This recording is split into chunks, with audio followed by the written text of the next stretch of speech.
Hey guys, Carlo here. Sorry, it's been quite a while since I've posted an update or a video on tuning or engine building. I've been, I guess, the last couple of months racing and finishing up the racing season. Also been working on this car, but that's not the topic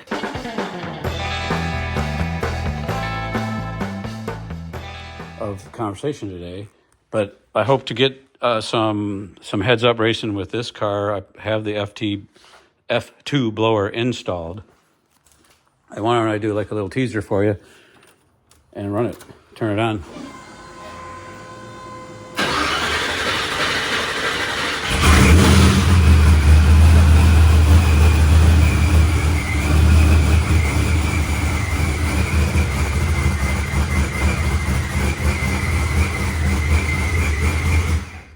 All right, but that's not the topic. I'm actually doing a tune today, or this weekend, of this car right here.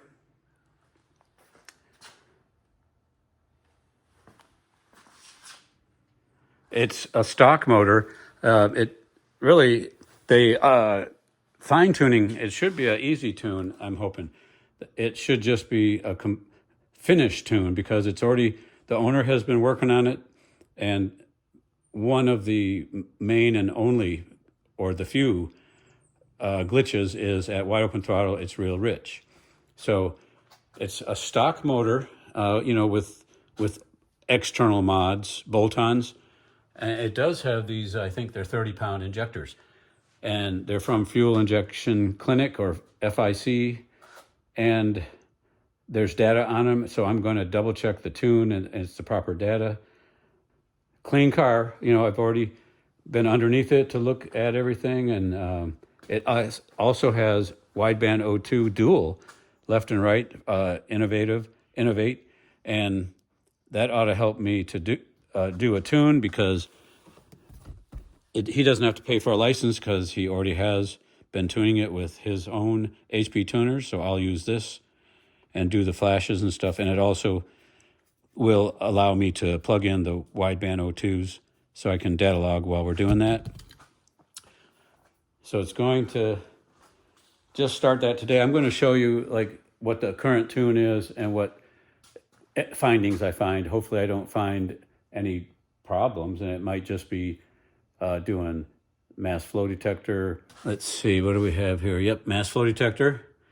So it might be as simple as that. So check out the car. Clean and tidy. I'm not entirely certain, about the history of it. Some real nice weld wheels. I'm not certain about the history with, the skirts there. If it was actually this being a Caprice and then it took the interior of a 96 and he converted the center console for a 96 Impala. I'm not certain of that. Or if it actually maybe had the rear quarters of a Caprice so that it could have the skirts there. It's nice and clean. Let's pop the trunk. And we'll pop the trunk and we'll see what the trunk says.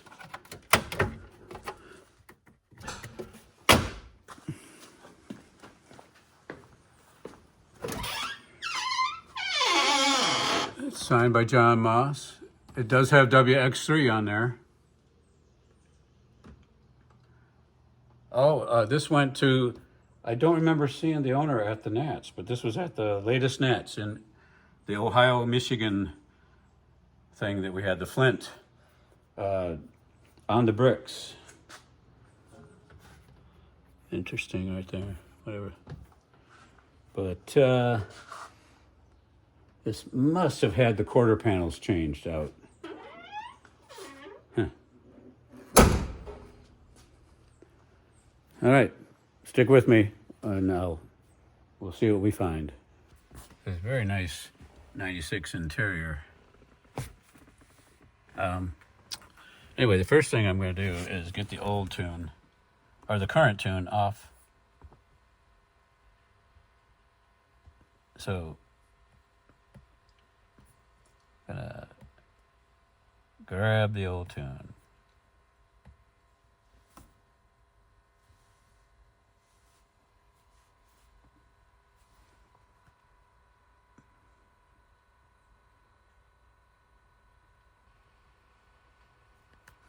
Right, check it out. 24,599 miles. And it looks quite low mileage.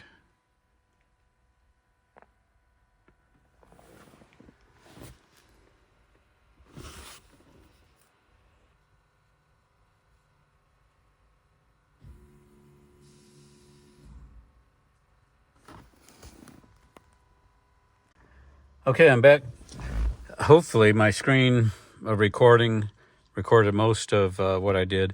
The most changes I made were in the fuel data from Greg Banish's Calibrated Success. Quite a bit of the changing there. I didn't want to change too much on the tune before I got a data log. All right, let me explain the difference, the little bit of changes I had to do with this tune. I have the final tune up, and for comparison, I have the bass tune that it came with. In a nutshell, I changed the injectors a little bit. They were close. The old tune was the typical Stoic AFR 14.7. But with ethanol fuel, I like to put it at, with the 10% ethanol fuel, I like to put it at 14.2. I double checked flow rate versus KPA, and they had it right on. But, I put it at 33, but 32.9, no problem. A lot of times I always double check, because if it was left for LS1, that this would have been compensated for fuel pressures. And we have a regulator that compensates with, it's a vacuum reference regulator, so it's the same pressures through all of the vacuum. But I see that frequently.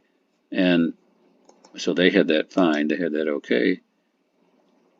Minimum injector pulse width from the data was supposed to be like stock.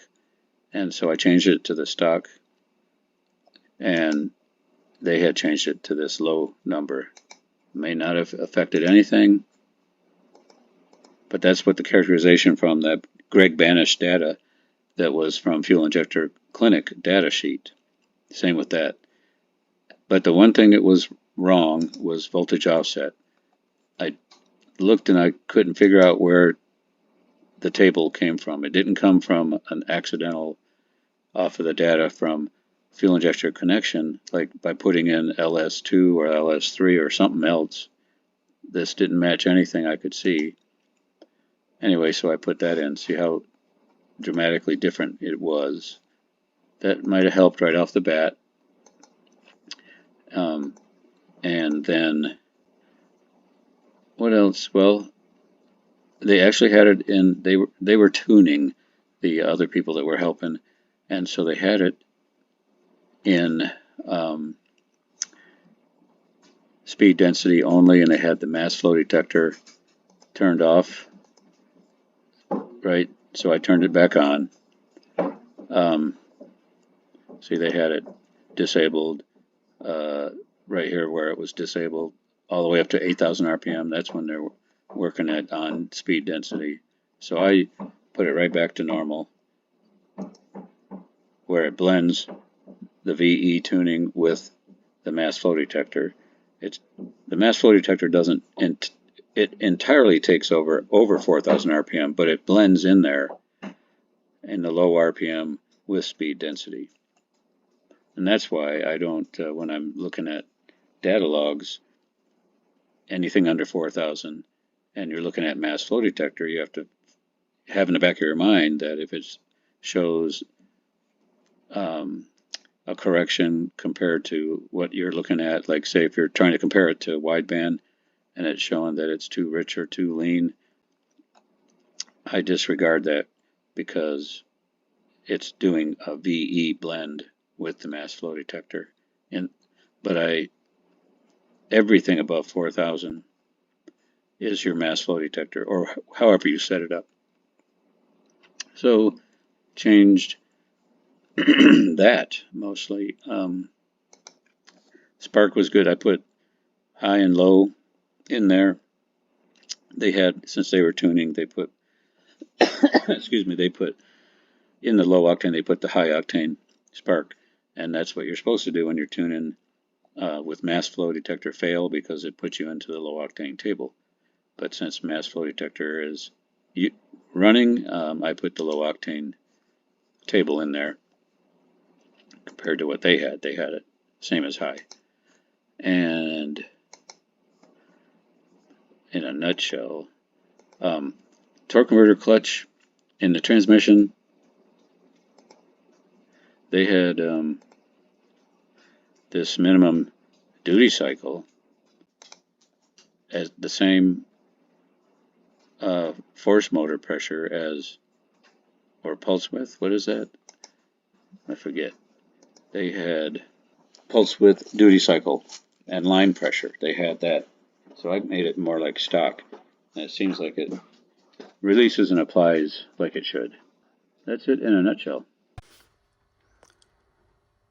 Okay, let's see how she starts with my fuel injector data changed. You know, remember, it is a stock engine.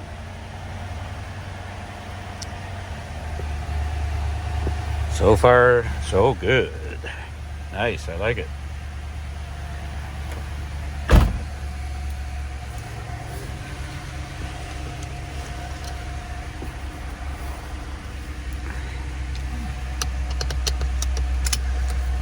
Should I just idle here or just take off? Let's see.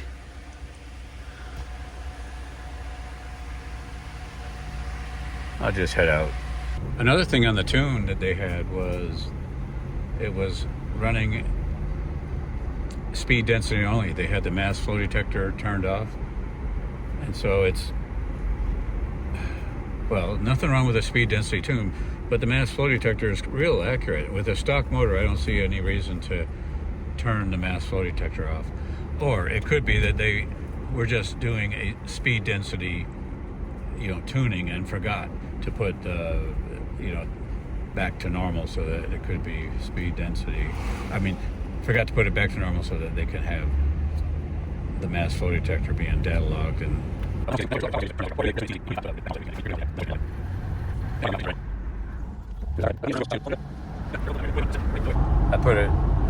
turned it on. It's taking away a lot of fuel. Now there's no long term. Long term is turned off.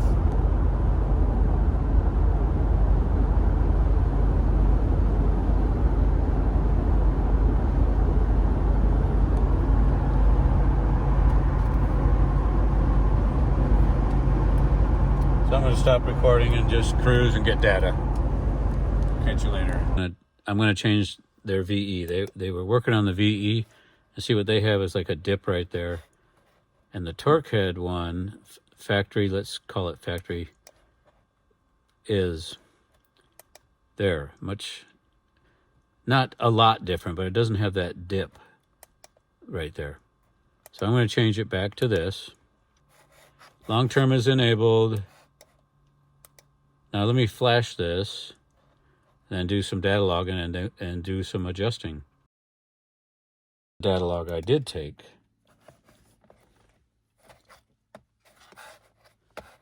And that was recent log.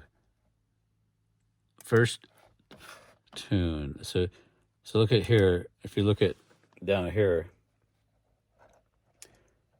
this is short and long term fuel trim. Okay, darn it, I forgot to set long-term fuel trims. That's something you should do when you're doing this tuning. So I reset them now, and I can get a fresh log.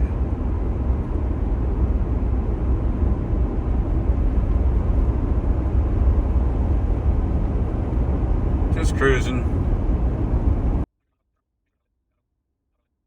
I've been cruising for a little while. Look at the fueling for cruising is quite good right now. See right there. Long term, short term.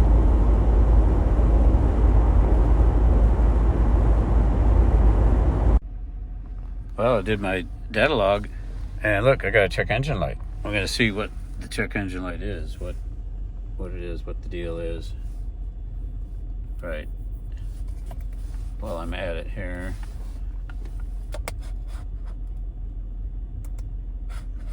Read DTCs. Let's see what we got. Mass airflow range performance. P0101. Actually under diagnostics, and it's under this airflow. And it's the P101, that's not this one. Here, P101. It's a delta. Okay, let's compare that to stock. It's the same. Okay, P101, it's a delta. First gear launch.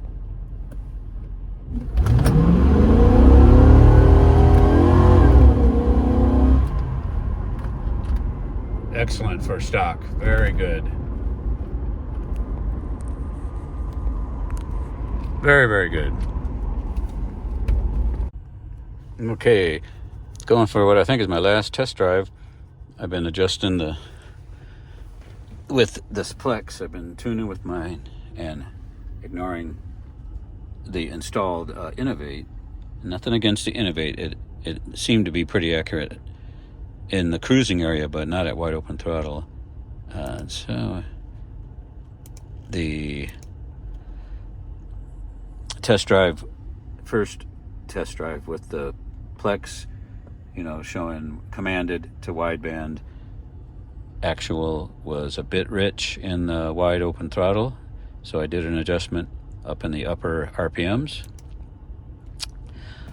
and hopefully this 360 camera will show everything, so I won't have to hold the cell phone.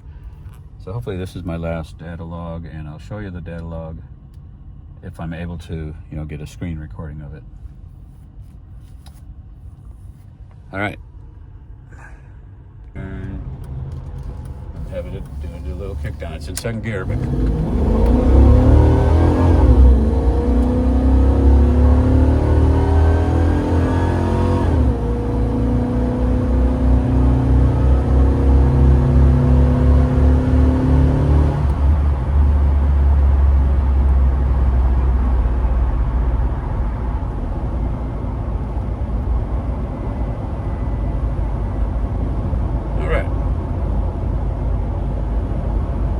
look at the data.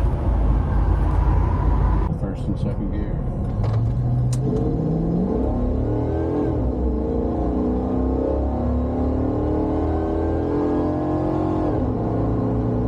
And third. Let's see how she goes in third. Alright. I got a real good run there. I think I got a new test course. It's a lot safer. I only have a short course when I have to get to that 50-mile-an-hour school zone. Water temp's still good. Alright, I'm going to get back with you. I'm going to turn this off and analyze the data.